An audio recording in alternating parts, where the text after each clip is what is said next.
也绝不允许任何外来势力欺负、压迫、奴役我们。谁妄想这样干，必将在14多亿中国人民用血肉铸成的钢铁长城面前碰得 शांति चाहता है, लेकिन भारत उकसाने पर हर हाल में यथोचित जवाब देने में सक्षम है।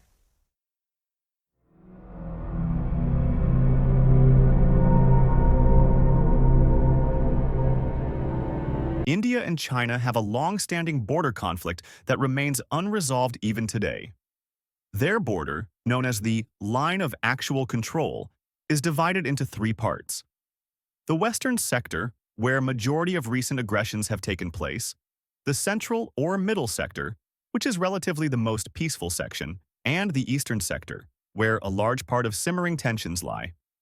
Contested areas include Aksai Chin, which is currently under Chinese control, and Arunachal Pradesh, a state administered by India.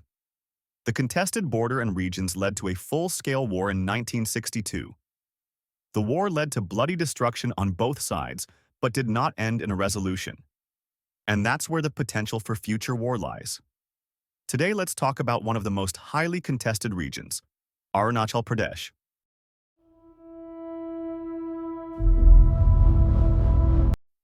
The area that is now called Arunachal Pradesh had been a vital part of Tibet for centuries until it was handed over to British India in 1914 and was then known as the Northeast Frontier Agency.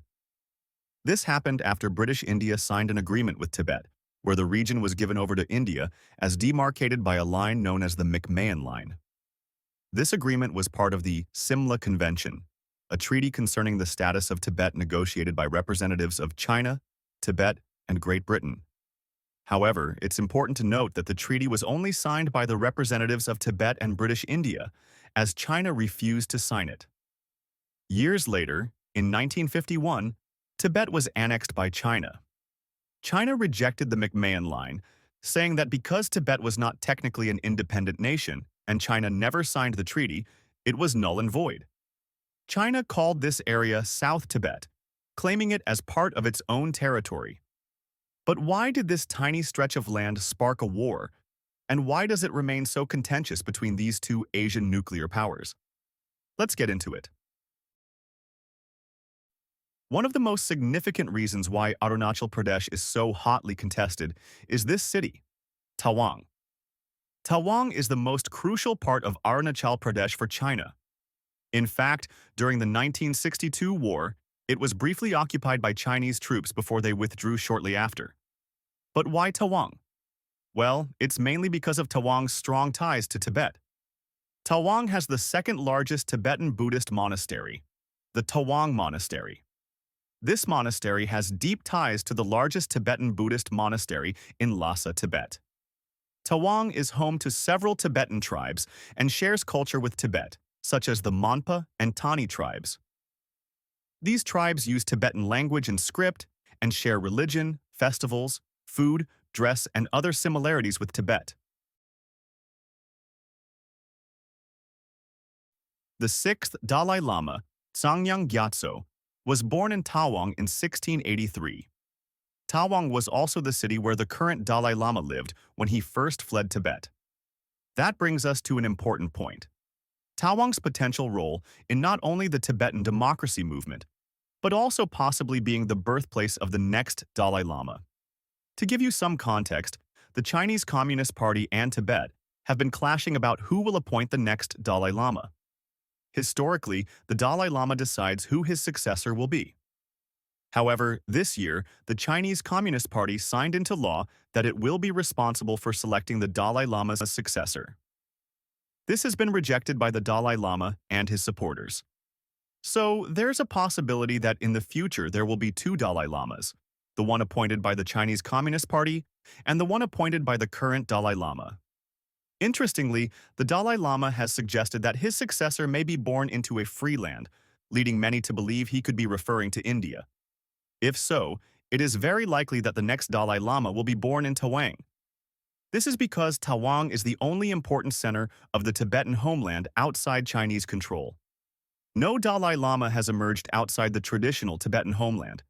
and it is a tradition that most Tibetans consider very important.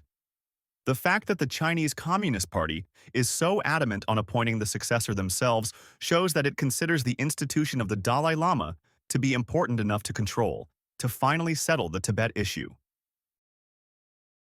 Although the party has banned Tibetans from displaying pictures of the Dalai Lama, many Tibetans secretly still worship him. The party knows that the Dalai Lama is deeply connected to the Tibetan democracy movement, so gaining full control over the institution is their way of suppressing the democracy movement. Tawang being outside Chinese control is a big threat to them in this regard. India's perspective, of course, is that the NIFA was signed over to them fair and square, with legal documents to prove it. It discounts claims of historical ownership and asserts its right to Arunachal Pradesh based on the legality of the Simla Convention documents. More importantly, Arunachal Pradesh has been a part of India for decades now, with official statehood for 37 years. Like in most territorial disputes, there's no right and wrong.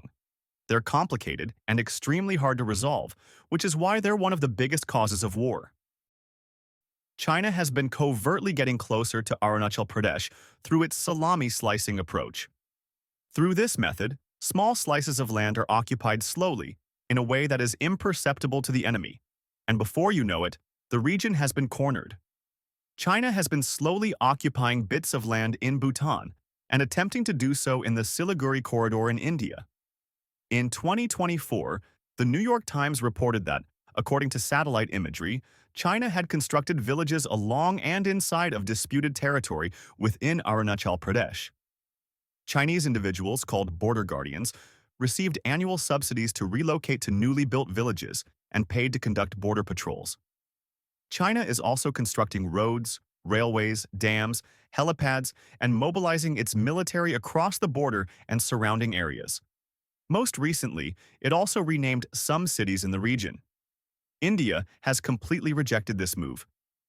In 2024, Indian PM Narendra Modi even visited Arunachal Pradesh, causing widespread anger from Chinese officials. India is building the Sela Tunnel and Frontier Highway, both of which will massively boost connectivity and allow growth in military presence and preparedness along the border. The government of India is also promoting development in border regions to discourage migration away from there. Given that the border issue is still not resolved, can we expect a full-blown war in future? In the short term, full-blown conflict is unlikely. China is in a precarious position in the world order and can't afford to make India its enemy. India is firm on its position that there cannot be business as usual unless there's peace on the border. Also, both these nations are now nuclear powers, so a full-blown war is too risky for both sides. However, it's not as simple as that. China is expansionist in its global political ideology, a trend that we'll get further into in a future video. President Xi Jinping in particular is a strong nationalist leader who has made it his mission to secure all of China's territorial claims. One thing's for sure, China will never give up its claim on Arunachal Pradesh. It will continue slow and steady subvert tactics, and will strike when the first true opportunity arises.